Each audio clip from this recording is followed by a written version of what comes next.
Beleza, gente. Na aula passada, então, a gente deu uma olhada no Kant no que tange ao conhecimento, certo? Só que o Kant ele falou de muitas áreas dentro da filosofia.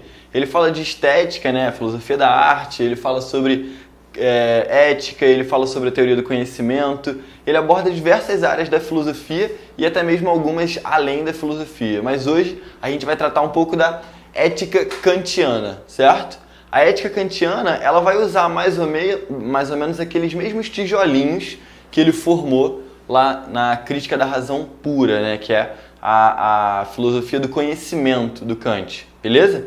Então, a gente vai usar mais ou menos aquela estrutura de conhecimento a priori e a posteriori, sendo a priori aquele que vem antes da experiência e o a posteriori o que vem depois, certo? Então a gente precisa desses conceitos para trabalhar a ética dentro da filosofia do Kant, beleza?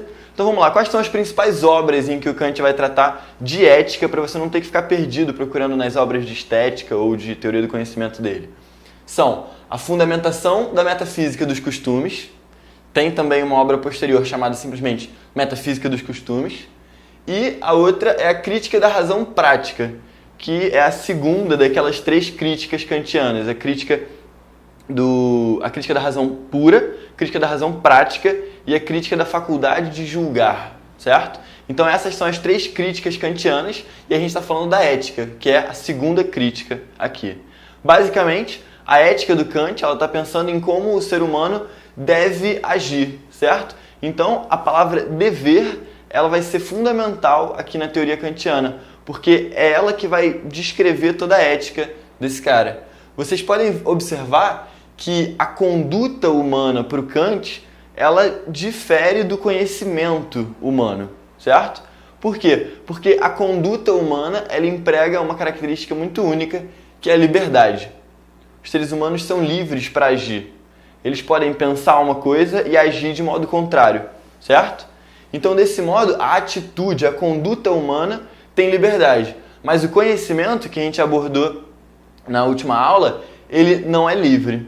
Você é determinado a conhecer através das suas categorias, certo? As categorias do entendimento humano, elas são justamente aquele conhecimento a priori. Aquilo que você já tem antes mesmo de ir à experiência, certo? Então, qualquer experiência que você tenha, ela vai se enquadrar nessas características que você tem a priori.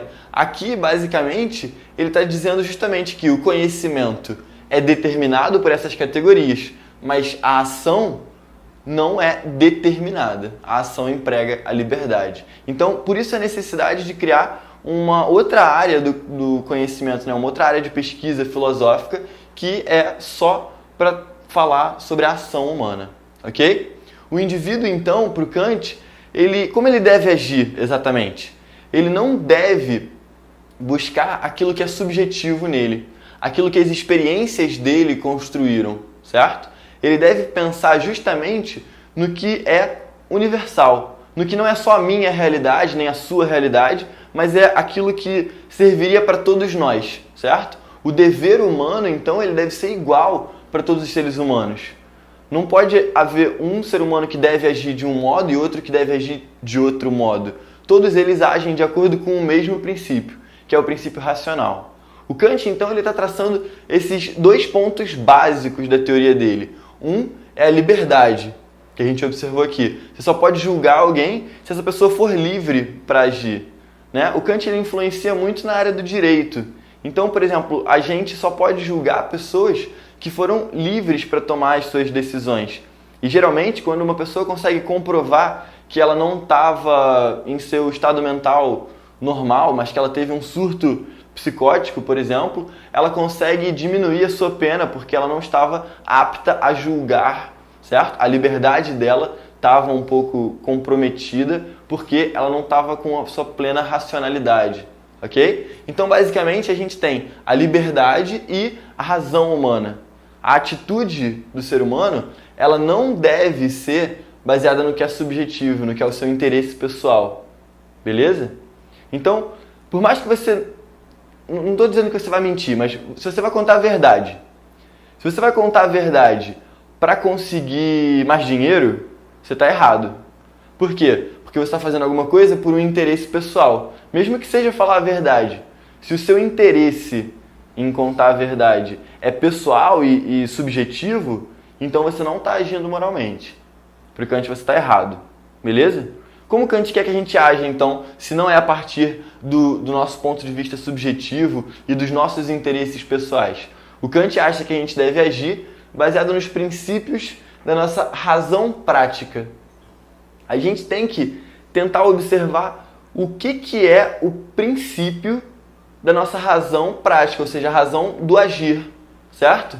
Então ele vai dizer que, basicamente, né, aquela frase de mãe, sabe aquela frase de mãe de não faz isso com a sua irmãzinha porque você não ia gostar se fosse com você, sabe essa ideia?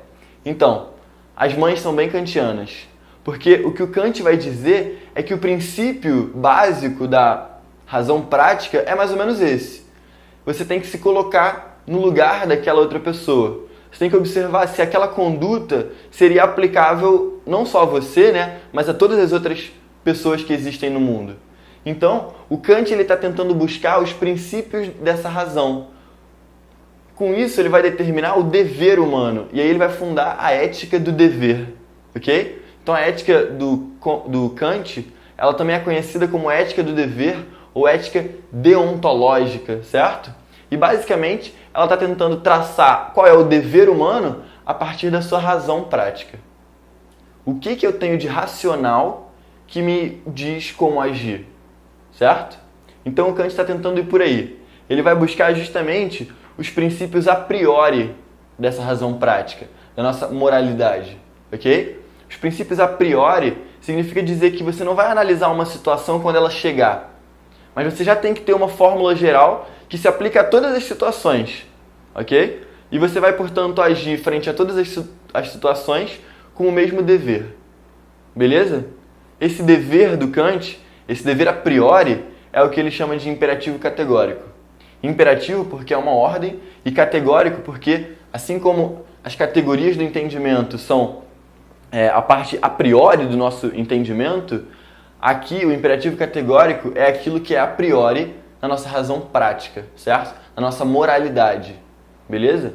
Então, basicamente, o imperativo categórico é age de tal forma que a sua ação possa ser considerada como universal ou como uma lei universal, certo? Então, se você vai agir desse modo, é porque você acredita que todas as pessoas do mundo poderiam agir desse modo, em qualquer espaço do tempo também, certo? Então, isso não é uma coisa circunstancial de que, eu posso mentir agora nesse caso por causa disso, disso, daquilo outro. Não. Você não pode mentir em caso nenhum, certo? Eu vou dar um exemplo para isso se tornar mais concreto, certo? Vamos dar o exemplo não da mentira, que eu já falei bastante, mas do roubo. O roubo, para o Kant, ele não é universalizável. Você não pode universalizar essa máxima do é permitido roubar. Por quê? Porque quando o ladrão rouba alguma coisa, ele quer ter aquilo para ele, certo? Então ele quer vender e ter o dinheiro daquilo. Mas enfim, quando ele rouba aquilo, ele quer ter propriedade sobre aquilo que ele roubou, certo? Então o ladrão, ele não espera, ele não quer, ele não deseja que um outro ladrão roube dele, certo? Afinal de contas, se ele roubou, era para ele ter aquilo de algum modo, para ele ter posse sobre aquilo. Então o ladrão, de algum modo, ele não acha que essa atitude é universal. Ele acha que ele é a exceção da regra. Ele acha que ele é o único roubando, o único malandro. De algum modo, ele acha que ele está escapando daquilo que a maior parte das pessoas segue. Isso que a maior parte das pessoas segue é o dever, certo? Ou pelo menos que elas deveriam seguir racionalmente. Então, o Kant está dizendo aí que essa máxima aqui, o imperativo categórico, ele serve para qualquer situação. Não importa em qual situação você esteja. Se você não sabe como agir, você deve aplicar essa regra. Ok? E o último ponto é que não basta só você aplicar essa regra. Você tem que aplicar ela justamente porque você acredita nela. E para nenhuma outra finalidade. Lembra daquilo que eu falei sobre nosso interesse pessoal? Se você age contando a verdade para alguém porque você tem interesse em alguma outra coisa, não só em dizer a verdade pela verdade, mas porque você quer ganhar algum dinheiro com isso, por exemplo, você não está agindo de boa vontade. Certo? A boa vontade é uma ação, acima de tudo, desinteressada. Você não vai ter uma recompensa agindo moralmente. ok? Não é porque você vai ficar feliz, é só porque você quer agir moralmente, de acordo com o seu dever, beleza?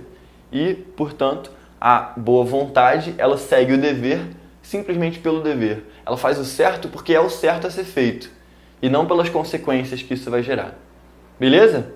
Bom, galera, esse é o Kant. A gente viu que ele usa conceitos lá do a priori, que a gente viu sobre o conhecimento, ok? Mas que eles são fundamentais para a gente poder compreender a ideia dessa máxima que se aplica a qualquer situação.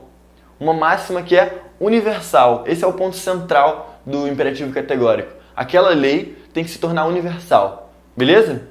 Então, basta que vocês se lembrem desse imperativo categórico e dos pontos principais, que são a liberdade, só pode julgar alguém se for livre, e a razão. Afinal de contas, você precisa ser racional também para ser julgado. Você não pode julgar, por exemplo, um animal que mata alguém, porque ele não é racional para tomar essa decisão.